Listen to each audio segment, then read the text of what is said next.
A man boards his flight like any other day, expecting comfort, order, and familiarity. But when he hears the captain's announcement, everything changes. He presses the call button. The flight attendant arrives. His request? A new pilot. A white pilot. The cabin falls silent. The flight crew stands firm. The airline refuses to accommodate his demand. And just minutes later, he faces a consequence he never saw coming. What happens next leaves him completely speechless, and sets off a chain of events that no one on that flight will ever forget. Stay with me. This is a story you need to hear. Before we begin, comment below and let us know where in the world you're watching from today. And if you find this story powerful, don't forget to like and subscribe for more. It was just ordinary. Mr. Richard Calloway had spent his life perfecting the art of certainty. At 67 years old, he was a man who prided himself on knowing how the world worked.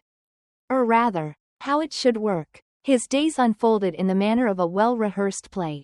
Each act predictable, each role defined. He woke up at precisely the same time each morning, drank his coffee black, and read the news with a firm belief that nothing truly new ever happened. Only the same old troubles. Repackaged, renamed, dressed up to fool the gullible. He had lived through the so-called revolutions of the past.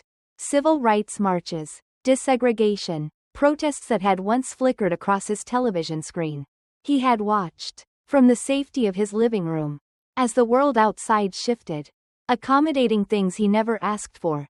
But he, Mr. Richard Calloway, had remained untouched, unchanged, or so he believed. On this particular morning, he prepared for yet another business trip. A short flight from Atlanta to Chicago. Routine, orderly, the kind of thing he could do in his sleep. As he stepped into the airport, the hum of travelers, the predictable shuffle of security lines, the clear, efficient boarding announcements, all of it reassured him. The world still had some order left in it. He stepped onto the plane, briefcase in hand, nodding briefly to the flight attendant as he made his way to his seat. First class, of course. A man like him, one who had spent a lifetime earning his place, deserved no less. He settled in, exhaled, and prepared to enjoy the quiet comfort of another predictable flight. Then, the intercom crackled to life. "Good evening, passengers. This is Captain Elijah Brooks speaking." Quote. Calloway's breath caught, a fraction of a second too long. Something had shifted, something small, almost imperceptible, but unmistakable nonetheless. A wrong note in an otherwise familiar song. The name, the voice. It wasn't fear, not exactly. It wasn't even anger. No, what Calloway felt was something far more dangerous, discomfort. That slow, creeping sensation of being unmoored, of realizing that something had changed without his permission. The thought came unbidden, unspoken, but fully formed nonetheless. How could a black man be flying this plane? He shook it off. An irrational thought. He told himself. It wasn't about that. He just wanted to know more. How many years had this man been flying? How many hours are logged? Was he the best pilot available? Or was he? The thought curled around him like smoke, its implications thick in the air. Had the world changed so much that even the cockpit was no longer safe from politics?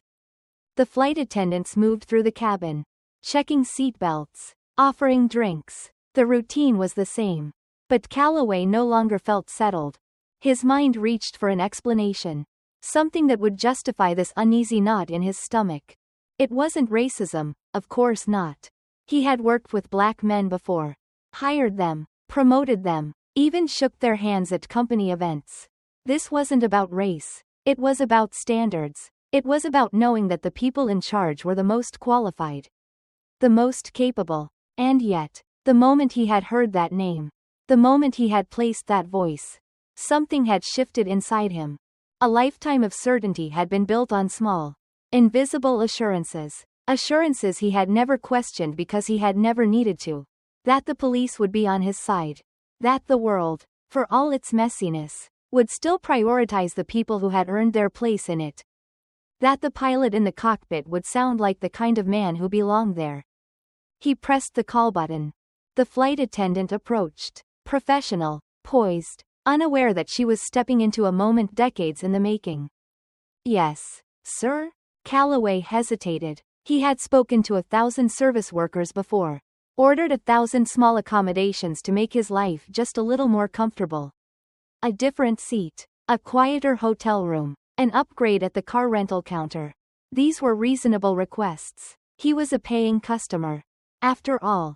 And yet, in this moment, something in the air shifted. He could feel it, as surely as he could feel the eyes of the people around him. The unspoken weight of history pressing against the back of his neck. "I'd like to speak to the captain," he said. The flight attendant blinked. Just for a moment. A flicker of something. Curiosity, maybe, or recognition. "Is there a problem, sir?" The answer should have been no. But Calloway could not bring himself to say it. He was still a man of certainty. After all, and certainty, when challenged, did not bow easily. The turbulence had begun, not in the air, but in his mind, and somewhere, in the locked, untouchable space of the cockpit, Captain Elijah Brooks prepared for takeoff, unaware that, to some, he would never truly belong. The flight attendant did not waver. Her face, a careful mask of professionalism, remained unchanged, but Richard Calloway could sense something beneath it. A hesitation, an internal calculation. She had heard requests like his before. Perhaps not spoken in the same words. Not framed so plainly, but she had seen the shape of them. The weight of them. The expectation behind them. She knew what men like Calloway expected. "Sir," she said, polite but firm, "the captain is preparing for departure. Is there something I can relay to him on your behalf?" Calloway straightened in his seat. He had spent his life as a man of authority, of decisions made and expectations met. He was not used to being questioned, especially not about something as simple as who was in charge. "I'd rather speak to him directly," he said. "It's a personal matter." He did not say what the matter was. He did not need to. The flight attendant hesitated again. Just for a moment, before her training took over. "I'll check with my supervisor," she said, then turned and walked briskly down the aisle. Calloway exhaled, his fingers drumming against the armrest. He had made his request. And he had every right to do so. He wasn't being unreasonable. A man had the right to feel comfortable, to trust in the people responsible for his safety. And yet, something in the air around him had changed. The hum of the cabin, once a gentle murmur of pre-flight chatter, now felt quieter, heavier. He could feel the weight of nearby eyes. Not all, but enough. A few rows ahead, a woman glanced back, then quickly turned away. Across the aisle, a younger man, a black man, sat with arms crossed, watching him with something unreadable in his face. And for the first time, Calloway felt something he was not used to feeling. Exposed. The flight attendant disappeared behind the curtain leading to the front of the cabin. The moment stretched long, too long. Calloway checked his watch. He had taken this flight a dozen times before. And yet now, each passing second seemed stretched, elongated, pressing down on him. He had spent his life avoiding this feeling. He had built his world to never feel this way. A man of his generation, his upbringing, knew how to move through the world with confidence, knew how to make demands without ever calling them demands. It was never about race. Not explicitly. He had never needed to say it outright, because the world had always arranged itself to accommodate his expectations. But now, for the first time, he was aware of the edges of that expectation, of the places where it no longer held weight. A slow burn of irritation crept into his chest. He was being watched, and he didn't like it. Minutes passed before the flight attendant returned, this time with a man beside her. The supervisor, older, calm, with the same carefully measured expression that all airline staff were trained to wear. A man who had seen things in his time. Disruptive passengers, delayed flights, people who needed soothing. He carried himself with a quiet authority. But Calloway recognized something else in him. Something subtle but clear. He was already prepared to say no. "Sir," the supervisor said, folding his hands in front of him. "I understand you have a concern about the flight?" Calloway inhaled sharply. There it was again. That tone. That measured carefulness. As if he were the problem. He kept his voice steady. "I simply requested to speak with the captain," he said. That's not an unreasonable request. The supervisor nodded. Captain Brooks is preparing for takeoff. And unfortunately, he's unavailable to speak at the moment. But I can assure you, sir, he's one of our most experienced pilots. There it was. The name again. Captain Brooks. Calloway's fingers tightened against the leather armrest.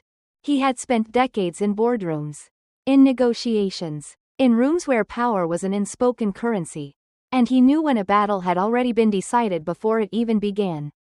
The supervisor was standing firm. The flight attendant had shifted subtly, angling her body in a way that placed her closer to the supervisor than to him. And the cabin, though still filled with the hum of conversation, the rustling of magazines, the occasional chime of a cell phone, felt like it had changed somehow. It wasn't loud, it wasn't dramatic, but he felt it, the silent judgment, the unspoken question hanging in the air. Is there a problem, sir? The supervisor's voice was patient, but Calloway could hear the steel beneath it. A question wrapped in a warning. Calloway felt a slow, simmering heat in his chest. This was a man who had always gotten his way, always lived in a world that adjusted itself to accommodate him. And now, the world was saying no.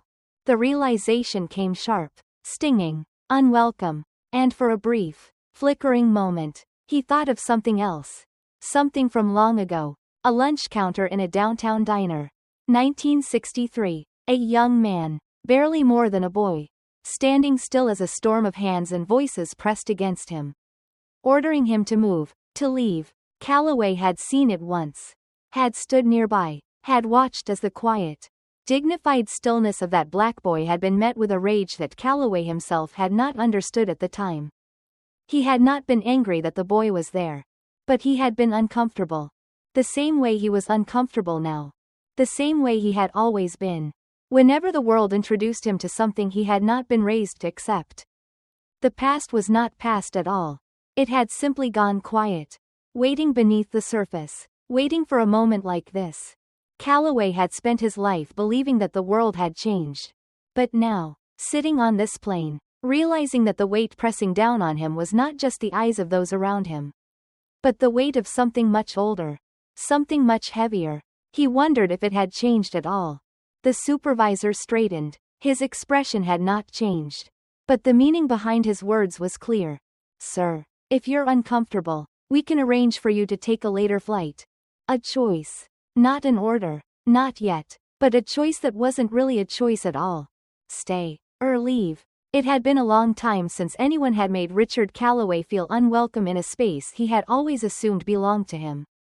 And suddenly, the cockpit door, the one behind which Captain Elijah Brooks was preparing for takeoff, felt impossibly, maddeningly closed. And Richard Calloway did not know what to do. Richard Calloway had always understood the world in a particular way. There were rules, unwritten but understood, rules that kept the world running in an orderly fashion, that ensured men like him, men who had worked, built, and earned, could move through life with a sense of assurance. He had never needed to think too deeply about those rules. He had simply known them, as naturally as one knows which way the river flows. And now, for the first time in his life, he was coming up against a wall he had never seen before. A wall that had always been there. The supervisor's words still lingered in the air, heavy and immovable. Sir, if you're uncomfortable, we can arrange for you to take a later flight. A later flight. As if he were the problem. As if he had done something wrong. Calloway could feel the heat of it rising inside him. A slow, simmering indignation that curled tight in his chest. I've been flying for decades, he said, his voice even, measured. I know when something doesn't feel right. The supervisor nodded. He did not argue. He did not engage. That, in itself, was an argument. And Calloway recognized the maneuver. He had used it himself. Countless times. In boardrooms. In negotiations. In moments where a conversation was no longer a debate but a quiet, calculated display of power. The conversation was over. The decision had already been made. And it had not been made in his favor. The murmur of the cabin had changed. Calloway could feel it, though he refused to look. The shifting of weight in seats. The deliberate rustling of newspapers. The quiet coughs. The tiny, Pointed gestures of people who were very much listening, but pretending they weren't. It was a kind of attention he had never invited before. And then, a voice. Not loud, but firm. Sir, I think you should sit down. Calloway turned, slowly. It was the young black man across the aisle. The one who had been watching him. He sat with an easy stillness. But there was something in his face. Something Calloway couldn't quite name. It was not anger. It was not defiance. It was expectation. Calloway had the distinct and unsettling feeling that this young man had seen this before. That he had lived this before. And that, to him, Calloway was not a unique event. Not a singular occurrence, but part of something old. Something predictable. Something that had played out in 100 different ways. In 100 different places. Over 100 different years. The young man did not repeat himself. He did not need to. The air had shifted. This was no longer a question of right and wrong. This was about what came next. Calloway hesitated. His grip tightened on the armrest. He had spent his entire life moving through the world with a sense of control. And now, in this moment, that control had been taken from him. Not with force, not with confrontation, but with something much harder to fight. With indifference. The airline did not care about his request. The passengers did not care about his discomfort. The world, it seemed, was moving forward without him. And suddenly, Calloway was aware, painfully, deeply aware, of just how small he felt. He had never been the kind of man to walk away from a fight. But this was not a fight he could win. He exhaled, slow and sharp, and forced himself to lean back in his seat. It was the smallest of gestures. The simple act of staying put. And yet, it felt like the hardest thing he had ever done. The supervisor did not move for a moment. Then, satisfied, he gave a nod and stepped away. The flight attendant followed. The curtain between first class and the cockpit closed. And Calloway was left alone. Or rather, he was alone with it. With the thing he had spent his whole life avoiding. Not discomfort, not fear, but doubt. A doubt that gnawed at the edges of his certainty. A doubt that whispered, insistent and inescapable, what if the world had never been what he thought it was? The plane began to taxi. The overhead announcements began again. Routine, familiar, orderly, and yet, nothing felt familiar anymore. Calloway closed his eyes, gripping the armrest as the plane lifted off the ground, carrying him forward into something he did not yet understand. The plane had lifted off. But Richard Calloway's world had not steadied. He was a man who had always believed in firm ground. In things that stayed where they belonged. But now, at 30,000 feet, with the city vanishing beneath him, he felt, for the first time in his long life, utterly untethered. This was not turbulence in the air. This was something deeper, something he could not name. He sat rigid in his seat, eyes fixed on the seatbelt sign as if its small, glowing symbol could return things to their rightful order. But order had already been disrupted. Not by some grand, violent upheaval, not by protests in the streets, or a shifting of laws. No, his world had been shaken by something far smaller. By a name on an intercom. By the quiet refusal of a flight crew. By the eyes of a stranger who had looked at him. Not with anger, not with contempt, but with something even more damning, expectation. Expectation that he would react exactly as he had. Expectation that men like him had always done what he had done. And that, no matter what came next, the world would move on without him. The silence in the cabin was deafening. Around him, people read their books, scrolled their phones, sipped their drinks. They did not care, or if they did not show it. And yet, Calloway felt himself shrinking beneath their indifference. He had never been the sort of man who asked for help. Never the sort who questioned his place in the world. And yet, in this moment, he found himself searching for an ally, for someone who might understand. His gaze flickered toward the young black man across the aisle, the one who had told him to sit down. For a brief moment, their eyes met. There was no gloating in the young man's face. No smugness, no satisfaction, just that same quiet knowing. That same expectation. Then, without a word, he turned back to his book, uninterested in whatever Calloway might have wanted to say. The plane leveled out. The fasten seatbelt sign blinked off. The flight attendants moved through the aisles, their voices light and easy, as if nothing had happened. Routine. The world had returned to normal. But Calloway had not, because suddenly, he was not sure what normal was. An hour passed. The plane hummed steadily through the sky. Calloway forced himself to breathe, forced himself to unclench his fists, forced himself to settle into the rhythm of the flight. He had lost. That was the simple truth of it. And if there was one thing Calloway understood, it was that a man had to know when he had been beaten. He had spent a lifetime winning small battles, maneuvering through the world with the quiet, effortless authority of a man who had always belonged. But here, now, he had not just lost. He had been dismissed. The realization burned, not because he had been wrong, but because no one had cared. Because the world had not rearranged itself to accommodate his discomfort. And that, more than anything, was what he had never been prepared for. The flight attendant arrived at his row. "Would you like something to drink, sir?" Her voice was the same as before. Professional, indifferent. She was looking at him as if nothing had happened. And in that moment, Calloway realized something. Something ugly. If he had yelled, if he had caused a scene, if he had been removed from the plane, she would have continued her work just the same. That the world would have continued just the same. That he, Richard Calloway, who had spent his whole life believing in the weight of his own presence, was, in the end, just another passenger, just another man in a seat. No different from anyone else. "Water," he muttered, his throat dry. She nodded, poured it, and moved on. And Richard Calloway sat there, gripping his cup, staring into the ice floating inside it, wondering for the first time in his life, if he had ever truly understood the world at all. The water in Richard Calloway's cup had stopped moving. It sat still, untouched, as the plane carved its path through the sky, weightless and unmoved by the turmoil brewing inside him. He had lost the battle.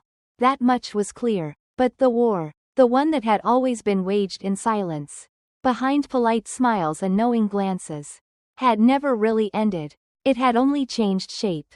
And now, it was pressing down on him in ways he had never imagined. The first few minutes after his surrender had been the worst. Calloway had sat stiffly in his seat, his jaw clenched, his hands resting motionless on his thighs. He could feel the weight of his own defeat, the way it settled over him like an invisible shroud. No one had spoken about what had happened. No one had whispered or pointed or exchanged conspiratorial glances. But the silence itself was the judgment. Not loud, not violent, just indifferent. And that was worse. Because it meant that he didn't matter. Because it meant that, in the end, his discomfort, his expectation, his quiet demand for the world to be the way he wanted it to be, was irrelevant. The flight attendants moved through the aisles, handing out meals. Calloway didn't want to eat. He didn't even want to look up. Because he could feel it now. With a clarity that unsettled him. The distance between himself and the rest of the world. The young black man across the aisle had turned another page in his book. His face impassive. The supervisor had disappeared behind the curtain, having dealt with yet another inconvenience. And the captain, the man at the heart of all this, was still behind that door, guiding the plane through the sky, untouched, unshaken, utterly unmoved by Calloway's unease. It was as if the moment, the struggle, the resistance, had only ever existed for Calloway himself. And that realization was the hardest of all. He had grown up in a world where change had always felt like something that happened over there. The marches, the protests, the riots, the speeches, it had all unfolded at a distance, like a play he had never been asked to participate in. And yet, here, now, on this plane, he realized, the world had changed, not in the ways he had been told to fear. Not in the ways that filled the television screen with angry faces and burning streets. But in quiet, simple ways. In the refusal of a flight crew to accommodate a request they deemed absurd. In the unbothered turning of a page.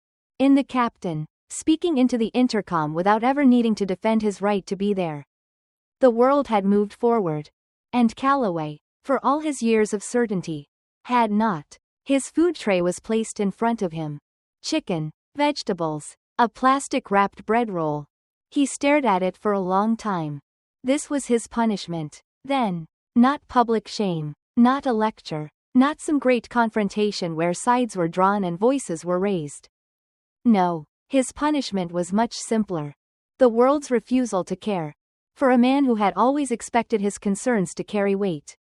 This was the cruelest sentence of all. He looked up. The young man across the aisle was still reading. Still uninterested. Calloway cleared his throat, just loud enough to be heard.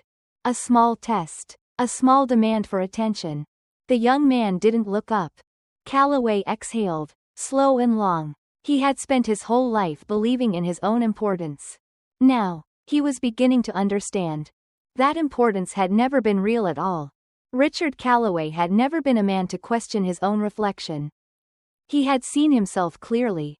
Always. A man of discipline, of routine, of certainty. A man who had earned his place in the world through hard work. Through knowing the right people. Through understanding how things were supposed to be. And yet, now, at 30,000 feet, with nothing but the steady hum of the engines and the indifferent eyes of strangers around him, he felt something foreign. Doubt. It sat with him, silent but insistent, whispering things he had never allowed himself to consider. The plane had become a kind of purgatory. There was no escape, no easy retreat. Calloway was trapped with his own thoughts. And the walls of his certainty were beginning to crack.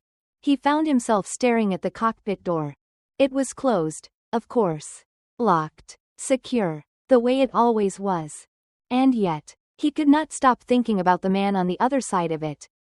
Captain Elijah Brooks. The man whose name had unsettled him. The man whose voice had sparked something in him. Something unspoken. Something uncomfortable. He had never seen the man's face. And yet, he had assumed so much. That he did not belong. That he was out of place. Calloway's sense of order, his understanding of how the world worked, had been disrupted by something as simple as the realization that a black man was flying his plane. It should not have mattered. It did not matter. And yet, it did. The weight of it pressed against him now. Heavier than he had expected. Not because he had been wrong. No, he was not ready to admit that. Not yet. But because, for the first time in his life, he had been told no. Not in the way of contracts and negotiations. Not in the way of missed promotions or deals gone south. But in a much deeper way. The kind of no that tells a man the world is not built for his comfort. That his expectations, his discomfort, his carefully curated sense of control, none of it held the weight he thought it did. That the world had changed. And he had not. He glanced across the aisle. The young black man still had his book open. His fingers idly tracing the corner of the page. He had not looked at Calloway since their earlier exchange. And that, more than anything, bothered him. Not the confrontation. Not the silence that followed. But the indifference. Calloway had spent his life believing that his discomfort meant something. That if he expressed it, through words, through action, the world would bend, adjust, would correct itself to accommodate him. But here, now, on this plane, surrounded by strangers who had already moved on, he realized something terrifying. His discomfort did not matter. No one was apologizing. No one was asking for his approval. No one was waiting for him to understand. The plane was moving forward. And he was simply along for the ride. The flight attendant returned, clearing trays, moving quickly, efficiently. She reached for his untouched food. Finished with this, sir?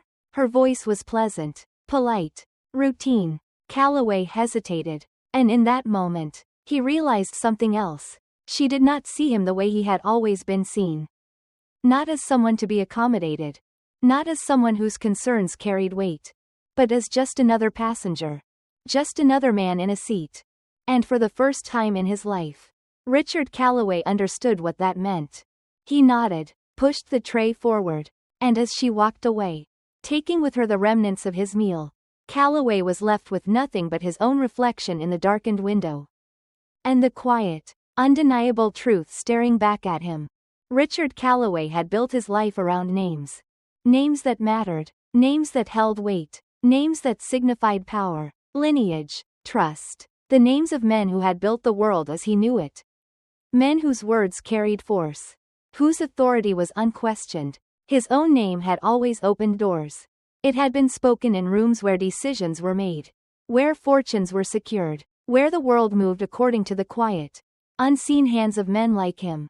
But now, sitting on this plane, staring at the cockpit door, he found himself haunted by a name that did not belong to him. Elijah Brooks. A name he had heard only once. Through the intercom, spoken without hesitation, without apology. A name that, in an instant, had shaken the foundation of something Calloway had never thought to question. It was a simple name. And yet, it had carried the weight of everything he had never said out loud. The plane cruised through the sky, the hours stretching long and silent. Calloway found himself restless, his hands twitching against the armrests, his thoughts circling like vultures. He had spent his whole life believing that the world was a certain way. Those things fell into place because they should. That men like him, men who had worked, who had earned, who had built their lives according to the rules, would always be met with a certain level of respect. But today, he had been met with something else. Something far more difficult to name. He had not been met with hostility. He had not been met with outrage. He had been met with indifference. And that, more than anything, was what unsettled him. He looked across the aisle again. The young black man had put his book away, resting his chin in his palm as he gazed absently at the window. Lost in his own thoughts. Calloway studied him carefully, searching for something, some kind of invitation, some silent cue that might allow him to speak. But there was none, because this young man did not see him as someone who needed to be addressed. Because to him, Calloway was not unique. He was just another older white man, sitting stiffly in his first-class seat, grappling with a discomfort that had arrived far too late in his life. And for the first time, Calloway felt something dangerously close to shame. He had never thought of himself as a racist. No, not him.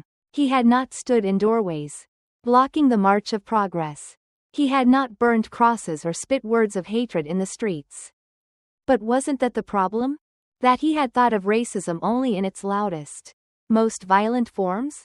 That he had never examined the quiet, silent ways it lived in men like him? That he had never once thought to question why he had expected a different name, a different voice, a different kind of man in the cockpit? That he had thought his discomfort, his simple, instinctive preference, was something the world should accommodate? And that when it did not, when the world instead told him no, he had taken it as an affront, as if he had been wronged, as if he had been betrayed. The intercom crackled to life.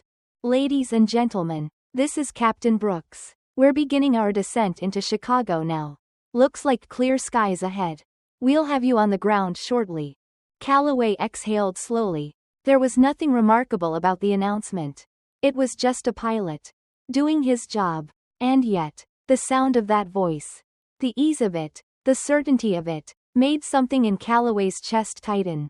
Because he had spent his whole life assuming that voices like that did not belong in places like this. Because today, for the first time, he had been forced to confront the fact that the world had moved forward without his permission. Because the name Elijah Brooks no longer felt strange. It felt inevitable. It felt like the future. And Richard Calloway, a man who had spent his whole life believing in the past, did not know what to do with that. The plane was coming down. But Richard Calloway's mind was still spinning. Chicago spread beneath them, a vast and glittering grid of lights stretching endlessly into the distance. The world looked orderly from up here. Neat, logical, predictable. But Calloway knew now that this was an illusion. Nothing had ever been predictable. Not really. Not the way the world had changed while he wasn't looking. Not the way his own certainty had slipped through his fingers, silent and unnoticed. Until today. The landing gear extended with a soft mechanical groan. The cabin shifted, passengers adjusting themselves, preparing for arrival. The intercom clicked. Ladies and gentlemen, welcome to Chicago. On behalf of myself and the crew, we thank you for flying with us today. We'll be taxiing to the gate shortly. The voice was steady, confident. It was the same voice that had startled him 2 hours ago. The same voice that had upended something deep inside him. And yet, now, it feels different, not because it had changed, but because he had. The plane touched down with a gentle jolt, rolling along the runway as the engines roared their final descent. Calloway looked out the window.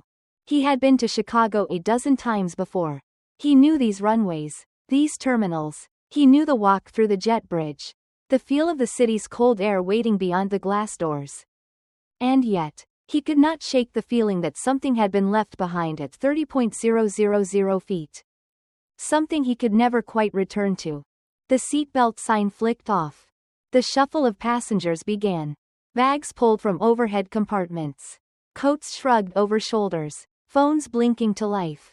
The young black man across the aisle stood, stretching his arms before reaching for his carry-on. He did not look at Calloway.